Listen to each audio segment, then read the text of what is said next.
So, welcome back to the ThinkFactory podcast and the Printfluencers podcast. This is the first time that the two podcasts have had their worlds collide and create a joint episode. So, welcome, Katelin Shanks, and thanks for bringing the Printfluencers podcast to the forefront and doing a joint session with the ThinkFactory. I know we're making history today, combining the two podcasts and seeing if we can make a little magic here today. I'm very excited. Thanks for having me. Oh, and thank you for having me on the Printfluencers podcast. Hopefully, it's a slow news day, so we can actually make some news from this. So, before we get started, Katelin, I would love for you to introduce yourself, and maybe I'll do the same when you're done. Yeah, so I am, aside from being the Printfluencers host, my day job is working with a company called Racami. We're a software company, and specifically, I am their manager of sales and marketing. And as you said, the host of the Printfluencers podcast. Yes. And I'm Chris Santa-Masimo. I'm actually a lawyer and a partner at OGC Solutions, and we specialize in being the outside general counsel for printing and packaging companies. And Katelin and I spent a lot of time at the same kinds of events, talking to industry leaders.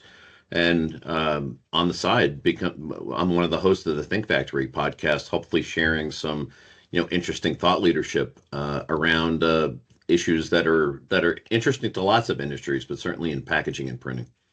Definitely. And we're combining two departments that typically don't get along too well. On sales, we're selling things, we're making contracts, we're adding in loopholes every which way.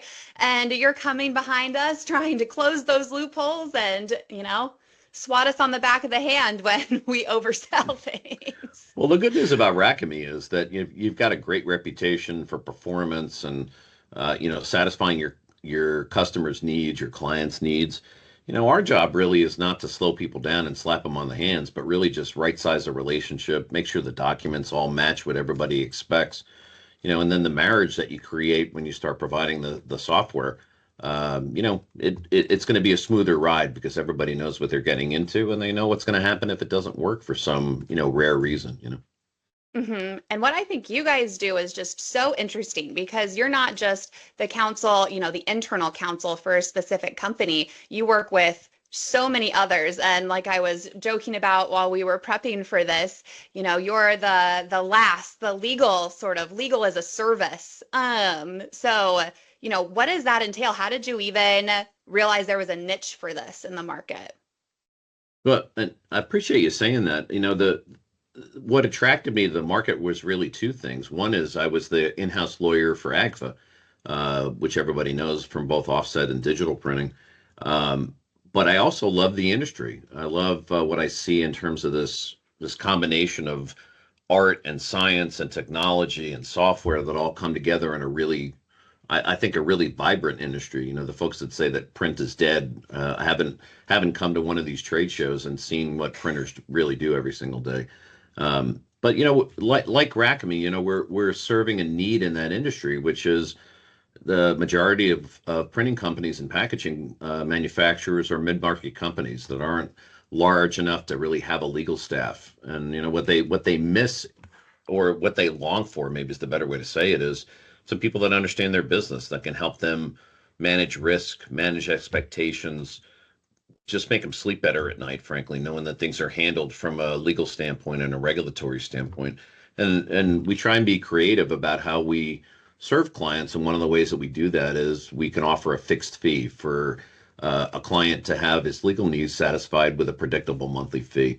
And I'm able to bring into play my team as well. We're able to bring into play lots of years of experience with the industry, both on the manufacturer side as well as representing printers and packaging companies. So we know where the pitfalls and the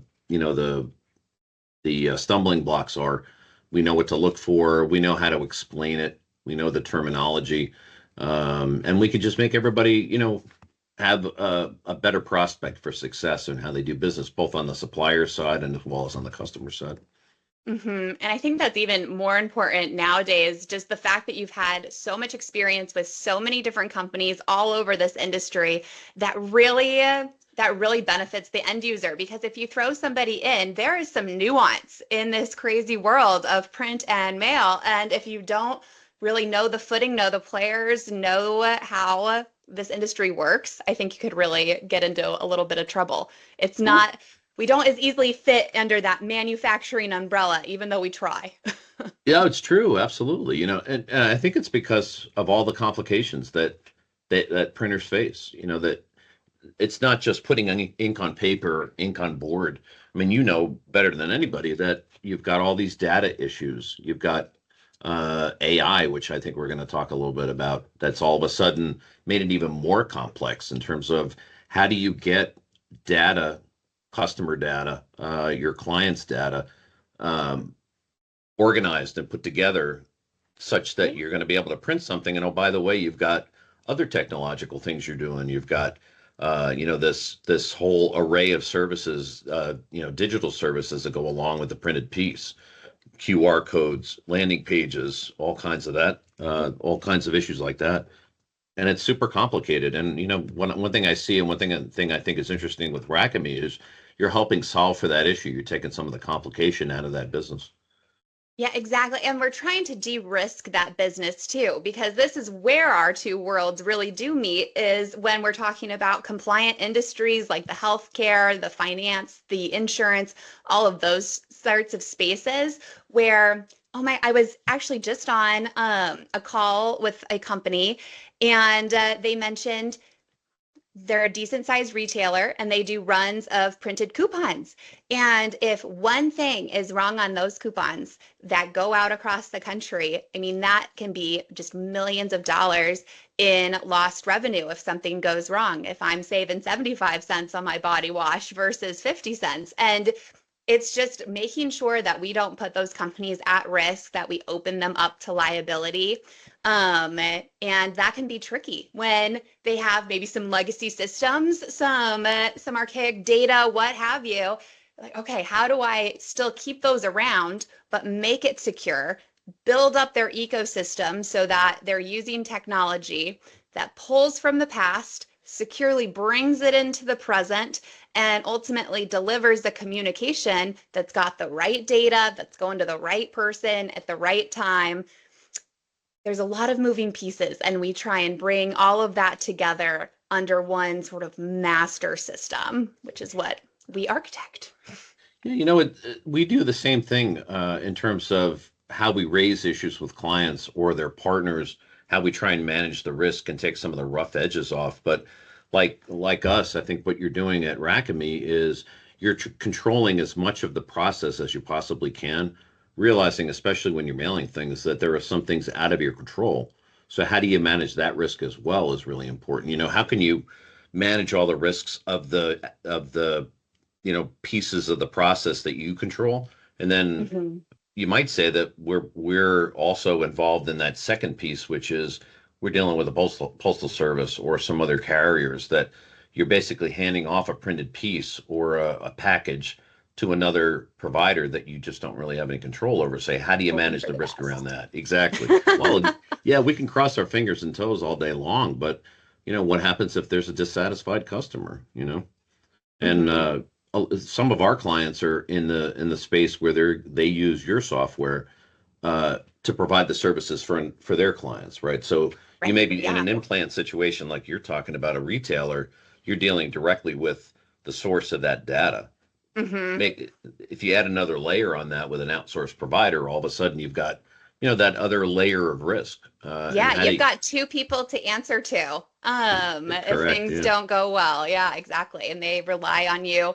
And one mishap could lose a client, and that could be a core part of their business. So the risk just amplifies tenfold. So making sure that the security is in place, that we're, crossing our T's and dotting our I's is so important. And it's definitely something that Racme has evolved in.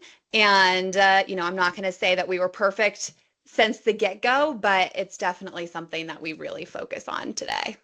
Yeah, it's our job, I think, on either side of the spectrum, maybe, is to turn risk into an opportunity, not to make it something scary that people should shy away from. Because everything you do has some amount of risk associated with it. Just getting up in the morning or crossing the street could be a risky proposition. Now, how do you deal with it? And how do Yeah. you how do you prepare for the future if that risk arises. You do as much as you can to avoid it, but what happens later if it just becomes unavoidable? And so certainly Racami and the type of software that you provide is going to give you that as much of a span of control over the earlier stages. How do you go from data to printed piece ready for the mail? Hmm. For sure. And I would say control, the root of that, it all starts with visibility and making sure that you can even just see what's going on in your operation. You know where all of the data is, how it's moving through the process to actually become a composed document and then get ready for the mail. And if you can have that layer of visibility through, really your end-to-end workflow, then I think that's always step one in terms of reducing your risk. Hmm. I would agree. It's really important to be able to diagram your operation or to see the workflow as it's in operation, and of course monitor it along the way. But I think what Yeah. you find is, especially in companies that that they may be a 50-year-old company, they've been doing things fairly well without too much trouble for a long time, and everybody kind of knows in their head what the process is, but nobody sits down to really scope it out and see how can we do it better, or where are the hidden issues or the hidden potential problems. And that's something that I think is super important. You Yeah, provide the visibility to it, but you got to get to the point where you're really analyzing that process to find the opportunities for efficiency, et cetera, but also manage out the risk. absolutely. And I think that's becoming more and more prevalent, especially in this world of mergers and acquisitions, because in our space, that's happening. I feel like every day I get a news alert that so and so has bought so and so, and they're combining forces.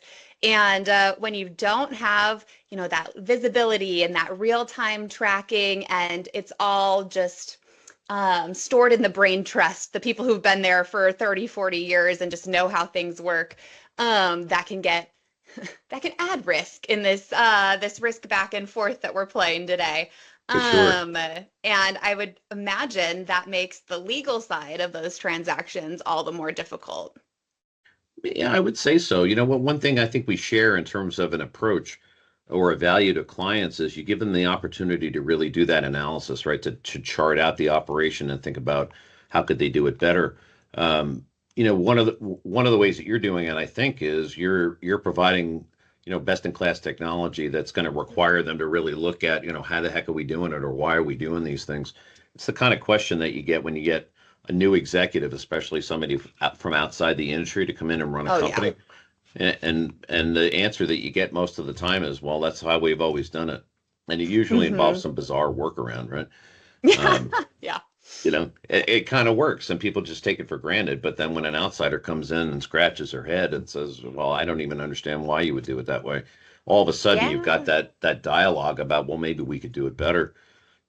Just as an aside, that's one of the things we do at no cost for people in the industry, is to do a health assessment about their operations when it comes to contracts and human resources and labor and real estate and such, to really drive some of that dialogue a little bit and find what are the risk issues and what are they worth to the company, and what can we do to make them a little bit better. Yeah, and I just had this realization as you were explaining this, which we've talked about before, so I don't know why Yeah, it's hitting me so late, but we do very similar things. You do your risk assessment, and then we also come in and we love digital whiteboarding. So we right. get on a call and we're whiteboarding out your existing workflow and trying to map out everything you've got going on. And then it's sometimes hard to see the forest through the trees. And so we come in to, bring that different point of view and honestly ask a lot of questions around, well, why are you doing it this way? Is there Hmm. a better way? Because sometimes if you don't have that third party coming in, it's hard to see it and it's hard to sort of self-diagnose. Some people are great at it, but some people aren't, especially if you have been doing things the same way 20, 30, 40, 50 years. That's so insular and it's probably been very successful, but things are changing so rapidly with AI and with digital, that if you don't bring in some folks from the outside world who see all of these different use cases, who work with just a ton of different clients in every industry, how are you going to get those new ideas? I mean, maybe if you go to conferences like Printing United, then that's probably a good case for getting some new ideas and use For cases. sure. But otherwise, I always tell people, call in the experts, take advantage of the free services that they provide. Because I don't know about you. I mean, yes, it's great to sign up a client after doing an assessment, doing a whiteboard. But at the same time, I know that even if it doesn't work out, like, well, we still feel good. We provided that service. Like there was still value in it for everyone. We learned something. Hopefully they learned something. It's still, something good for our industry.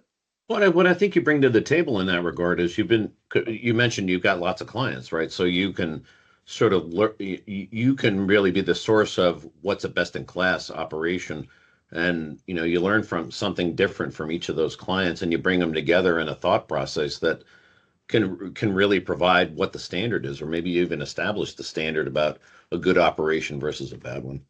Because let me tell you, we have made mistakes and we have learned from those mistakes. Yeah. So if you come to the table with ideas and we know why that doesn't work as well as you think it might, we're going to tell you that. And we're going to hopefully save you from having to go through those mistakes on your own, Yeah. which I think, that'll save you an immense amount of time and money and No a lot of doubt. Advil intake.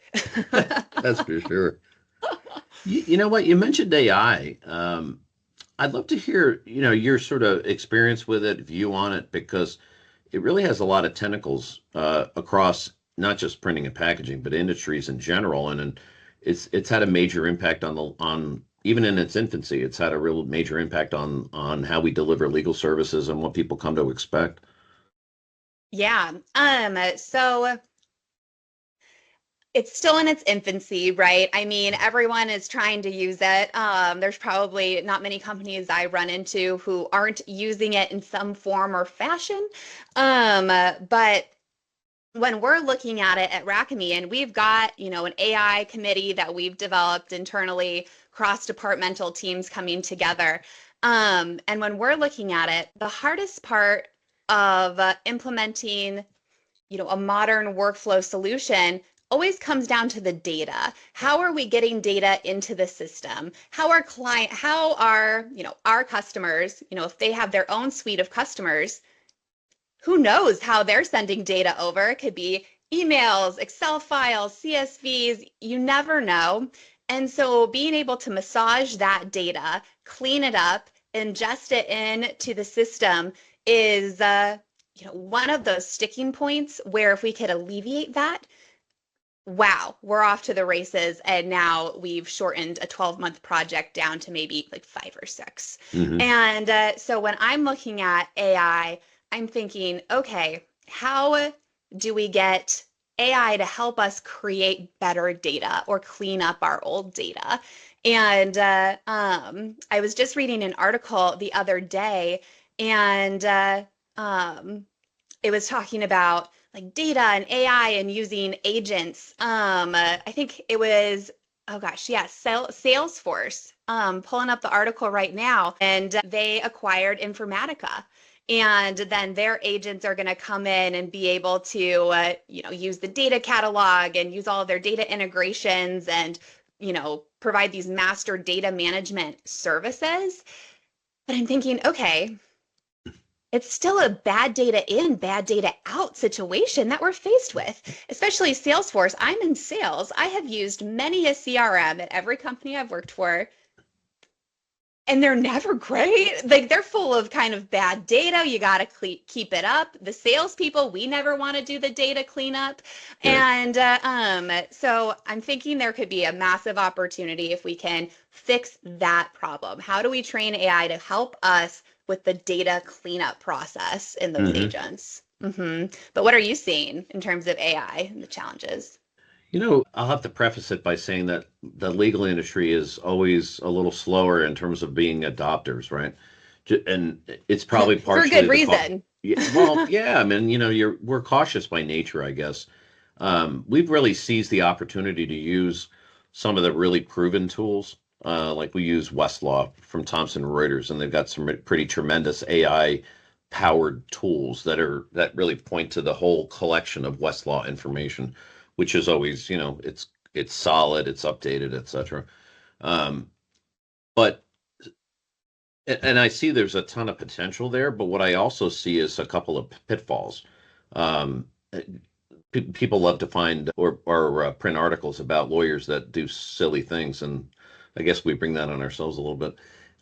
So there's a ton of articles that have come out about lawyers that go on to ChatGPT and say, "Write me a brief about X," and they get a brief and it's completely hallucinated. The cases that they cite don't exist, and the law's bad, et cetera, and they get sanctioned. So that happens, and that's pure stupidity, honestly. Hopefully, it doesn't reflect most of us. What I see on the client side, though, is a lot of excitement about the potential for it. There's a lot of unknowns, a lot of misunderstanding about it. But I see some, I don't know, rash behavior, I guess I would say. People see it as an opportunity to maybe save money on their legal expenses. So they'll ask one of the Mm. platforms to generate an agreement about something, write me a contract about whatever. And it looks nice and it looks good. It's presentable, but the contents aren't really proven by anybody that's got experience and doesn't really tell you much other than these are provisions that the platform created. Yeah. Especially on a chat GPT, that's a really risky proposition, honestly. Again, it might sound nice and there may even be some Latin phrases in there that spice it up, but it's not going to help you necessarily when things go south. And that's Okay. that's that's the place I would say you got to be really, really be careful. And then to your point about a committee, having people within your company that can help, you know, understand it and find ways to use it in the right way. That's what I Yeah, would I say. was I was just at a conference and this has come up probably the last 3 times with this specific group of folks. And we're talking about AI and governance has really become a much bigger and bigger conversation because all of these companies are in, compliant spaces or are working with variable data in the direct mail space. Like these things just can't go wrong. And if they're handling sensitive patient info, client info, they need to have data security around it and Right. company-wide policies on how to use it, what platforms are even, sanctioned by the company to be used, because I think that's one of the bigger and bigger risks that we're all realizing is that these companies, we just go out, you've got individuals who are logging on using web-based tools, adding in potentially sensitive or company information into these language models I almost know. with reckless abandon, and they're not doing it maliciously. They're just trying to be more productive or what have you, but it's opening up this huge holes of risk for the organization, which I imagine is going to hit the legal field Well, it eventually. really does, but on your side, you're dealing with HIPAA protected information. You're dealing with SOC 2 certifications and others that your customers have. And so what you got to be on target when it comes to the source of the AI power, so to speak, and making sure that they can still maintain those certifications and those obligations for sure. Frankly, I don't know how IT people sleep at night. I don't sleep that well, and IT people are just constantly under pressure, and they're getting barraged in all directions, right?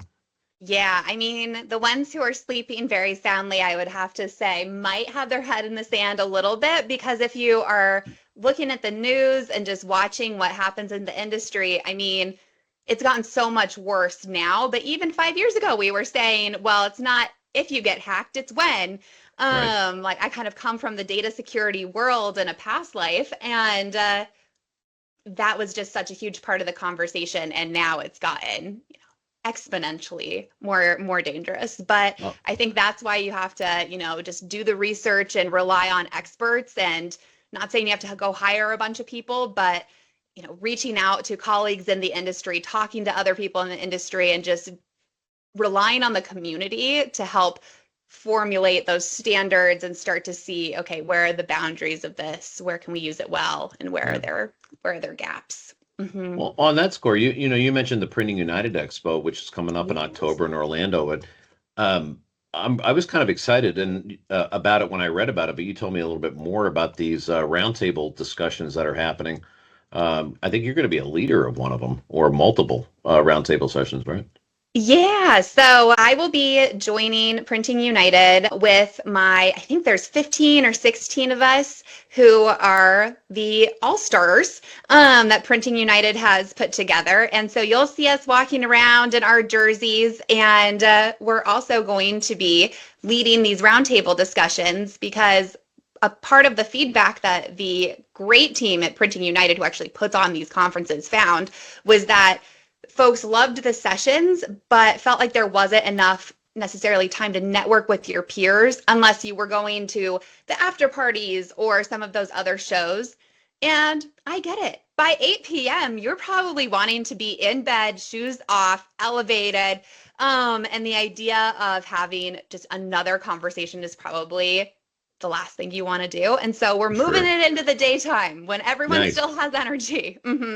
And so you can come, there will be all sorts of different topics, and we'll each be facilitating one of those conversations. But I believe there's 4 roundtable discussions happening, and I can link in our show notes too to some more information on that.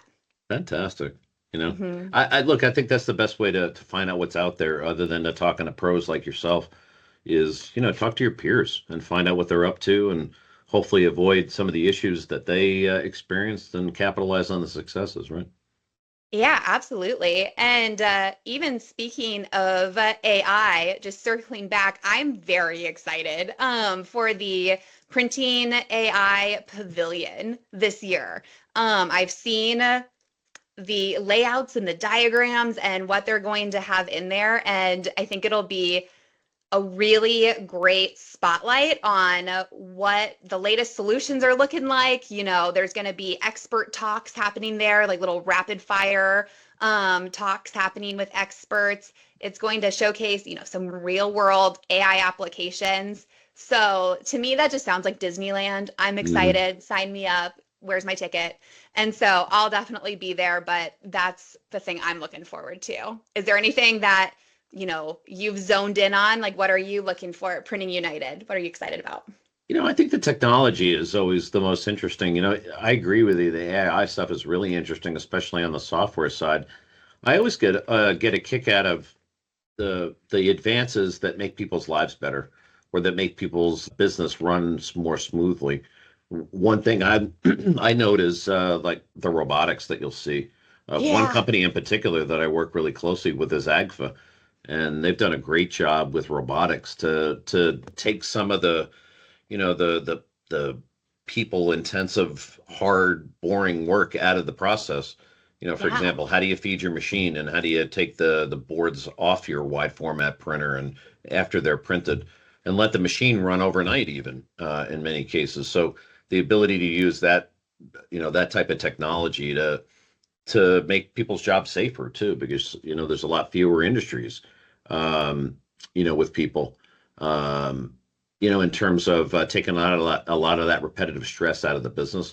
It's just great for everybody. And then when you see it in operation, you'll sit and stare at it for an hour because it's just fun to watch. So Yeah. that's what I really get. That's what I Like get some charged up about. little ASMR video style content there. Oh man, it's amazing. But again, it's that point where a little bit of art or maybe a lot of art and technology and you know the printing process of that, the traditional part of it, actually putting the ink on some media, when it all comes together like that, it's pretty fun to watch. And Oh, by the way, I don't want to absolutely. forget what you do. Of course, it's you got the software running in the background and making everything happen. And sort of you're like the conductor of the orchestra, really, making sure that Yeah. everybody's playing in tune at the right time and hopefully providing a song that makes some sense, right? Sometimes it can feel like we're a little bit like the man behind the green curtain, not to throw a Wizard of Oz reference in there, but Wicked 2 is about to come out. Oh, So there you I go. have Nice. to.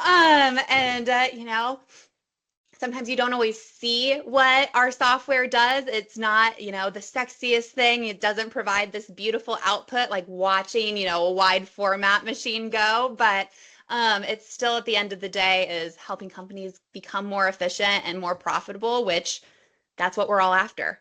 That's the bottom line. Terrific. Well, I think we're getting to the end of our I time here. You and I know. could probably go on for another 2 hours if we keep it up. I cannot believe it's already been 50 minutes. I am I know. shocked. Yeah. Just tell Oh. Katelin, tell folks where they can find you and Racami at the show. Yeah, so other than me being just at that AI exhibit, my full gig will be at the Racami booth, which is 5406. And I do have to say, I'm very excited. We're doing a Halloween theme this year, so expect a lot of candy and probably, some Monster Mash and a lot of those stretchy white spider webbing all over the place. So Terrific. come and trick or treat at our That's booth. that's great. Very cool. Hmm.